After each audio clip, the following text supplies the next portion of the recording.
할렐루야. 우리 옆에 계신 분들과 함께 인사 나누겠습니다. 주님을 갈망하십시오. 우리 또 한 번 인사 나누겠습니다. 자, 옆에 계신 분들을 바라보시면서 졸면 죽는다.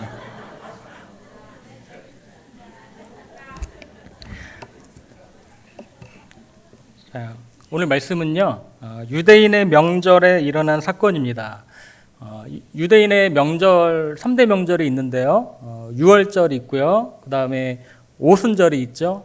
맥추절이라고 불리기도 하고 칠칠절이라고 불리기도 하고요. 또 초막절이 있습니다. 장막절 이렇게 불리기도 하는데 오늘 본문에 나온 이 절기는 많은 학자들이 불임절로 보고 있습니다. 이 불임절 하면은 구약성경 어디에 나오죠? 에스더에 나오죠. 네, 이 불임은 부르에서 유래했는데 제비라는 뜻입니다. 유대민족이 하만의 계략으로 말살될 뻔한 위기에서 구원의 날로 바뀐 것을 기념하는 절기입니다. 그래서 오늘 본문에 이 날은 명절이었지만 명절답지 않게 이 베데스다 목가에는 수많은 병으로 신음하는 그런 병자들이 많이 있었다라고 생각됩니다. 3절에 보니까요, 그 안에 많은 병자라고 기록되어 있죠. 많은 병자, 맹인들, 다리 저는 사람, 혈기 마른 사람, 이런 사람들이 거기에 있었습니다. 그들 중에는 오늘의 주인공 38년 된 병자도 있었습니다. 4절을 보니까요, 이런 전설이 내려오고 있는데요. 우리 4절 말씀 같이 한번 읽어보도록 하겠습니다. 4절. 자, 전사가 가끔 못에 내려와 물을 움직이게 하는데 움직인 후에 먼저 들어가는 자는 어떤 병에 걸렸든지 낫게 되밀어라. 아멘.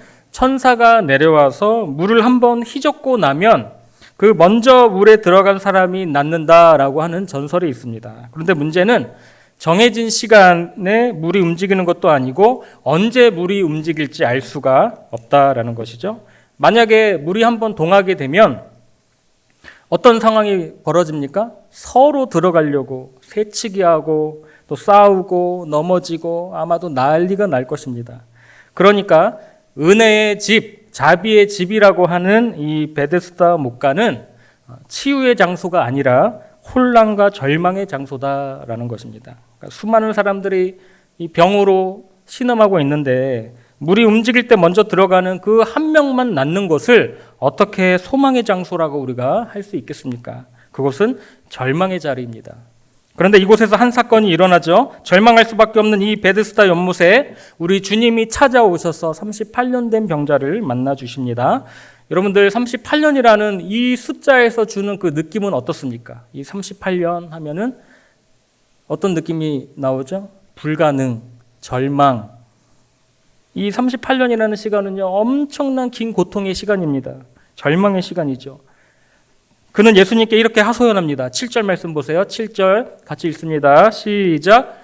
병자가 대답하되 주여 물이 움직일 때에 나를 못에 넣어주는 사람이 없어 내가 가는 동안에 다른 사람이 먼저 내려가나이다.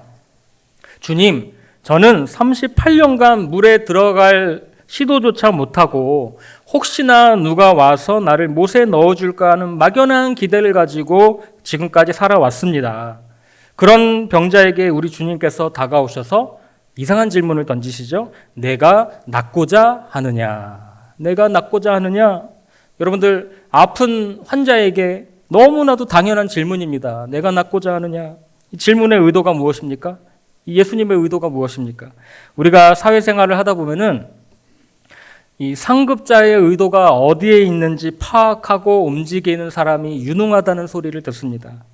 이 공부 잘하는 학생의 특징도 이 시험 출제자의 의도가 어디에 있는지 알고 공부하는 학생이 시험을 잘 보게 됩니다. 오늘 38년 된 병자 앞에서 주님께서 내가 낫고자 하느냐라는 질문을 하신 의도가 무엇이겠습니까?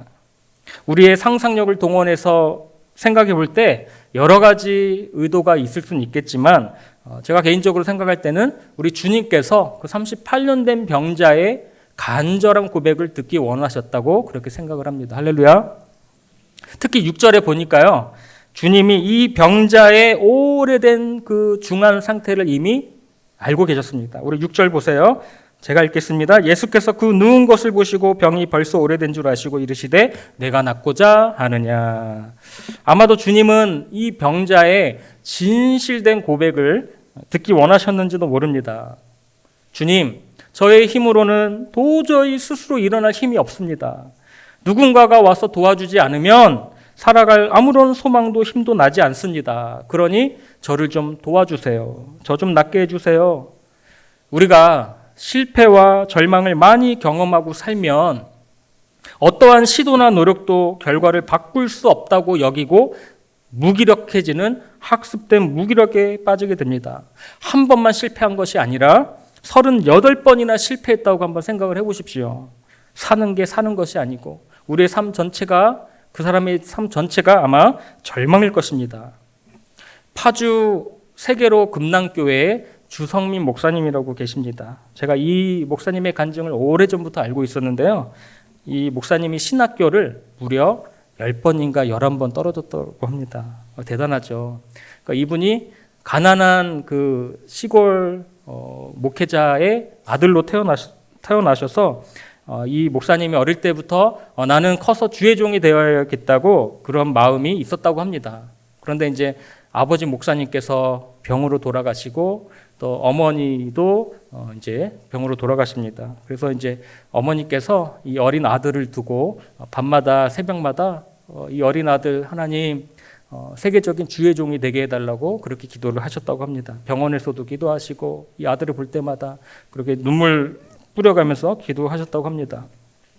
그래서 이 주 목사님이 부모님이 다 돌아가시고 또 시골에서 혼자 살 수가 없어서 서울로 올라와서 이제 20살에 이제 안 해본 알바가 없을 정도로 뭐 신문도 돌리고 독서실에 들어가서 총무 알바도 하고 또 공부를 하지만 대학을 계속 떨어지는 거예요. 그래서 10번이나 떨어지게 됩니다. 10번이나. 그런데도 계속 도전합니다. 10년이면 강산도 변한다는데 대학 입시가 학력고사에서 수능으로 바뀌게 됩니다. 저도 수능 세대인데요. 놀라시지도 않으시네요. 저도 수능 세대인데요. 학력고사와 수능은 180도 다릅니다. 학력고사는요, 잘 외우는 사람이 승리하는 시험이고요. 이 수능이라는 시험은 잘 생각하는 사람이 승리하는 시험입니다. 그러니까 사고력이 높은 사람이 시험을 잘 보게 되어 있습니다. 어떻게 보면 주 목사님은 학력고사로 10번이나 대학에 떨어졌기 때문에 훨씬 어려운 이 수능으로 바뀌게 되면 더 대학에 들어가기가 힘든 상황이죠. 그런데 이제 그때 시험을 잘 보시고 나서 이제 추가 합격을 기다리고 있는데 이제 세 개의 대학에 넣었대요. 감리교는 세 개 대학이 있습니다. 그래서 세 개 대학에서 추가 합격이 되었다는 연락을 11년 만에 듣게 됩니다. 그렇게 해서 신학교에 들어가게 되신 거예요. 제가 이제 뭐 방송이나 이런 데 보면은 5수까지는 들어봤는데 이 11수라는 거는 제가 전무후무한 기록 같습니다. 그래서 이제 시험 성적 발표가 나서 전화벨이 울리는 거예요. 서울 감리교 신학대학교입니다. 어느 학생이 등록금을 안 내서 추가 합격하셨습니다. 이렇게 전화가 왔어요. 그러더니 좀 있다가 또 전화벨이 울려요. 협성대학교입니다. 어느 학생이 등록금을 안 내서 추가 합격하셨습니다. 그러더니 좀 있다가 전화벨이 또 울립니다. 모건대학교입니다. 어느 학생이 등록금을 안 내서 추가 합격하셨습니다. 그래서 이 주목사님이 감격의 눈물을 흘리고 11수 만에 들어가게 된 거잖아요. 그래서 저녁에 이제 사모님이 퇴근하시니까 이제 일을 하셨나 봐요. 그래서 이제 사모님이 퇴근하시면은 놀려주려고 이렇게 얘기했다고 합니다. 이제 오셨어요, 사모님이. 여보, 나 신학교 계속 떨어지면 어떻게 할 거야? 그래도 주님의 뜻이 맞다면 계속 하셔야죠. 당신은 돈 걱정하지 말고 기도하면서 공부만 하세요. 사모님 눈에는 눈물이 그렁그렁 맺히는 겁니다. 여보, 나 사실 3군데 다 합격했어. 그랬더니 사모님이 그래요. 그런 믿음으로 1년을 또 해봐요. 아니, 나 진짜로 합격했다고. 나도 알아요. 하나님이 1년 후에는 당신을 분명히 사용하실 거예요. 그런 일화가 있다고 합니다. 그렇게 해서 11번 만에 신학교에 들어가셨습니다. 제가 이 간증을 들으면서요, 와, 정말 이 목사님은 포기를 모르시는 분이시구나. 저도 한 열정 하는데 정말 대단한 열정이시구나. 안 되면 되게 하라는 그런 정신이 있구나. 그런 생각이 들었습니다. 오늘 우리 특송하신 우리 청년부를 보니까요, 요즘에 나라 경제도 안 좋고 취업난도 힘든데 여러분들 포기하지 말고 정말 문을 계속해서 두드리고 또 기도하고 나아가면 우리 하나님께서 길을 열어주실 줄로 믿습니다. 10번, 11번 대학 입시에 도전한 목사님도 대단하지만 이 38년 된 병자는 아마도 헤어나오기 힘든 깊은 절망감에 빠져 있었을 것입니다. 그런데 주님이 이 병자에게 오셔서 내가 낫고자 하느냐 물어보시는 거예요. 그랬더니 병자가 이렇게 대답합니다. 7절 병자가 대답하되 주여 물이 움직일 때에 나를 못에 넣어준 사람이 없어 내가 가는 동안에 다른 사람이 먼저 내려가나이다. 참으로 아쉬운 대답입니다. 바로 주님 제가 낫기를 원합니다. 예, 제가 낫기를 원합니다 라고 대답했으면 100점짜리 대답이었겠지만 이 병자는 그렇게 대답하지도 못하고 그 문제의 원인을 외부에서 찾고 있었다라는 것이죠. 나를 못에 넣어주는 사람이 없어서 제가 못 들어갔다라는 거예요. 내가 힘들게 아픈 몸을 이끌고 들어가면은 다른 사람이 새치기해서 들어간다라는 거죠. 그러나 주님은 이 병자의 내면에 깊은 갈망을 보셨다고 생각합니다. 비록 100점짜리 대답은 못했지만 병 낫기를 원하는 그 마음의 갈망을 보신 주님은 그 병자를 치유해 주십니다. 8절 9절 보세요. 제가 8절 읽겠습니다. 성도님들 9절 읽어주십시오. 예수께서 이르시되 일어나 내 자리를 들고 걸어가라 하시니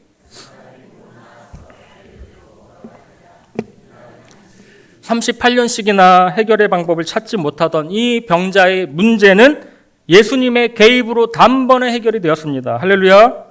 하나님의 은혜의 파워는 굉장히 강력하기 때문에 그것이 밀려오면 단숨에 문제가 해결되는 역사가 일어납니다. 몇십 년 묵은 문제도 우리 하나님의 은혜가 임하면 해결될 줄로 믿습니다.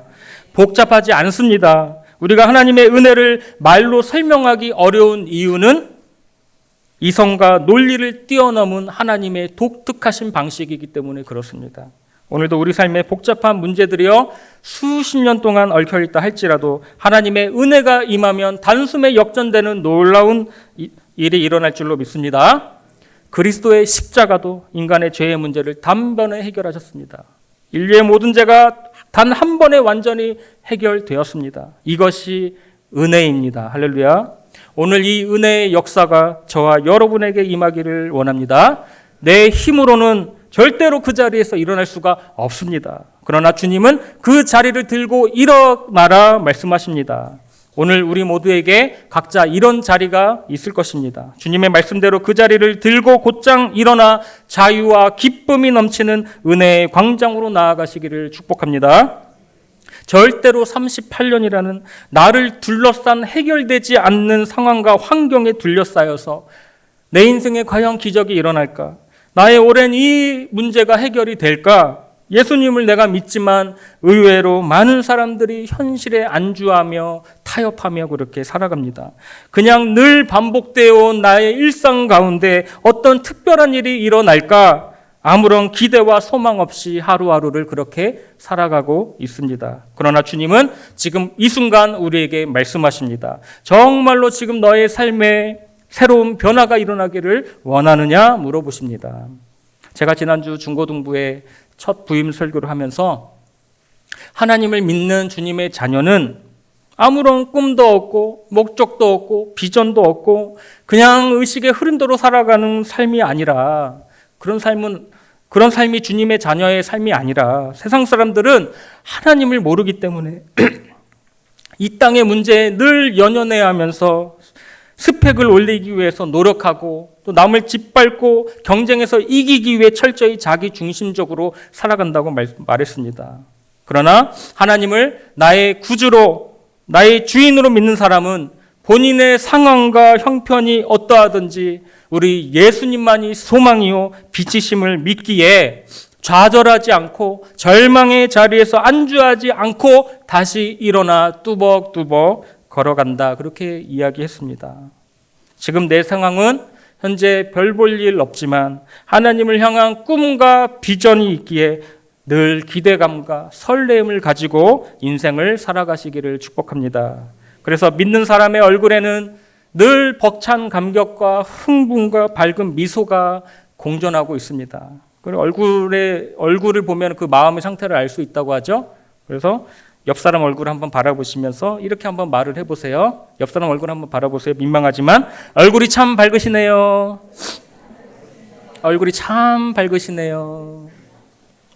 말씀을 마무리할까 합니다. 오늘 우리에게도요, 38년 된 병자와 같이 고질적인 질병들이나 삶의 문제들이 있을 것입니다. 그러나 아무리 풀기 어려운 문제라 할지라도 38년의 긴 고통 속에 살았던 이 병자에게조차 하나님의 은혜가 임하는 순간 곧장 일어나는 역사가 일어났습니다. 그러므로 우리 인생에 하나님이 찾아오시면 그 모든 것이 종결될 줄로 믿습니다. 지금의 인생보다 훨씬 더 위대한 인생으로 이끌어 주실 하나님을 기대하시기를 바랍니다. 모든 것을 주님께 맡기고 내 마음의 소원과 갈망을 주님께 드릴 때, 그리고 우리가 작은 믿음이라도 가질 때 주님께서는 우리 가운데 마음껏 역사하시고 놀라운 일을 행하실 줄로 믿습니다. 그분은 웨이메이커 되십니다. 웨이메이커 되십니다. 길을 만드세요. 새 길을 만드시고 크고 놀라운 일을 행하시는 분이 우리 하나님이십니다. 그리고 그분은 이지웨이가 아니라 우리를 베스트웨이로 이끌어 주실 줄로 믿습니다. 너무도 오랫동안 나를 괴롭히고 놀림받았던 문제 때문에 나는 안 될 거야, 나는 불가능해, 나는 할 수 없어 라고 생각하시는 분이 계시다면 여러분, 하나님이 역사하시면 우리 인생이 한순간에 바뀌는 일이 일어날 줄로 믿습니다. 우리의 마음 문을 활짝 열고 더 큰 믿음을 달라고 기도하시고 주님을 간절히 갈망할 때 우리 인생의 무거운 짐이 벗겨지고 우리를 새롭게 하시는 회복의 역사가 일어날 줄로 믿습니다. 그 하나님을 꼭 경험하시고 또 살아계신 하나님을 간증하는 간증의 주인공들이 되시기를 주님의 이름으로 축복합니다.